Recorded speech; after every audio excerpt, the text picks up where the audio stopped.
Hi, my name's Catherine McNulty. Welcome back to another grief-inspired video. Now, part of what I do here at Grief Inspired is not only to support those of you who are grieving, but I also want to educate you on grief, the grief process, and some things that can happen and what that's about. So I promised somebody yesterday that I was going to do a video. So that's what I'm doing now. And the video is specific to a diagnosis of a partial molar pregnancy. Now, I am a volunteer with an organization called Empty Cradle. And what I do is I facilitate monthly support group meetings for mothers and families who have lost a child to either miscarriage, stillbirth, any type of loss. And every month I sit with these women and talk to them and give them hope for the future, teach them about the grief process, talk about what they're going through, and really try to help them through. But last night I was surprised because I heard of a diagnosis that I hadn't heard of before. And so, like I said, I promised that I was going to help educate the world on this diagnosis, because it was something that, even I am in the industry and I didn't know. And it's called a partial molar pregnancy. And what that is that during the fertilization process, two sperm fertilize a single egg. And what that means is they call it a genetic accident, and I hate the word accident, but it really is, it happens accidentally. And when there's two sperm, there's basically double the genetic material that there needs to be from the father. And that causes problems. And what happens is that the baby will only partially develop and have problems. And then what they call these grape-like cysts or a tumor will start to grow basically where the baby should be. And so the result of that is that it isn't a viable pregnancy. And so my mother, she went to a normal ultrasound like anyone who's had a baby goes to, and you expect a good result. But this day she went to have her ultrasound and the doctor told her multiple things. And I think that what she was told amplifies the grief that she's experiencing now. And the first thing is that the doctor told her that there was a problem, that she had what's called a partial molar pregnancy, and that the baby was not going to be viable. So she learned that the baby that she was looking forward to, the baby that she was planning and that they had been thinking about and preparing for and that she was so excited about, was not going to happen.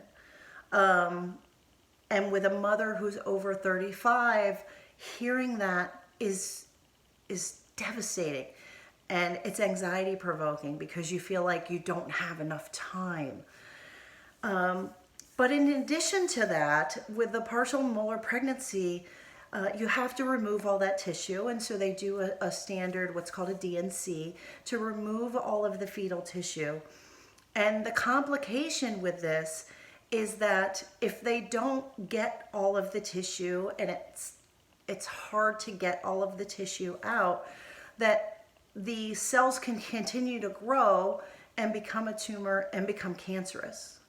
So what my mother also learned,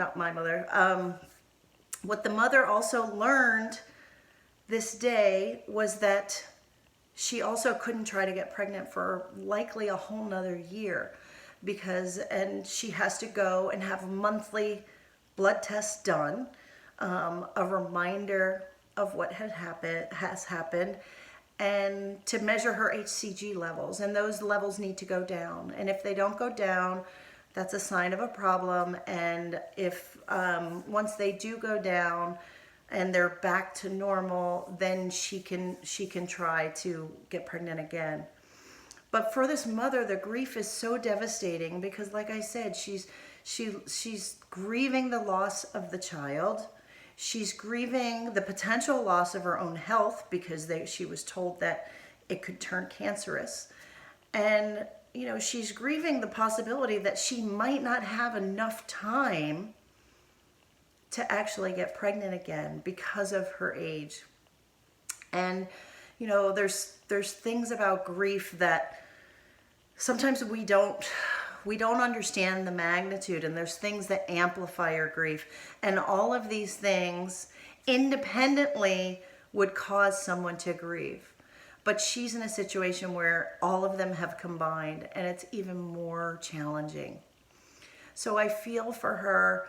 I'm honored and privileged to have sat with her and talked through what had happened, and hopefully give her hope that one day she will have the family that she wants, and maybe not in the way that she anticipated.